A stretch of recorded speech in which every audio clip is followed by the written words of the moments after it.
پسر بچه 5 ساله به طور تصادفی در محوطه گوریل‌های باغ وحش سقوط میکنه و بیهوش میشه. گوریل بزرگی در حال نزدیک شدن به بچه است که باعث میشه بازدید کنندگان از ترس نفسشون بند بیاد.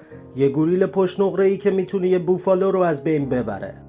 همه نگرانن. اما به طور باور نکردنی گوریل با احتیاط از کنار بچه رد میشه و نزدیکی پسر میشینه و حتی گوریل‌های دیگر رو از پسر بچه دور میکنه. گوریل به آرامی پسر رو تکون میده اما او بیدار نمیشه. با نگرانی از اینکه گوریل‌های دیگه ممکنه به پسر آسیب بزنن، پشت نقره‌ای تصمیم میگیره نزدیک پسر بشینه و ازش محافظت کنه. پسر بچه در نهایت به هوش میاد و از ترس با صدای بلند گریه میکنه. جمعیت میترسن که صدای بلند گریه ممکنه گوریل رو عصبانی کنه، اما همه شگفت زده میشن چرا که گوریل متوجه ترس پسر میشه. اون خودش و همراهانش رو از بچه دور میکنه و به کارکنان باغ وحش اجازه میده تا بچه رو نجات بده.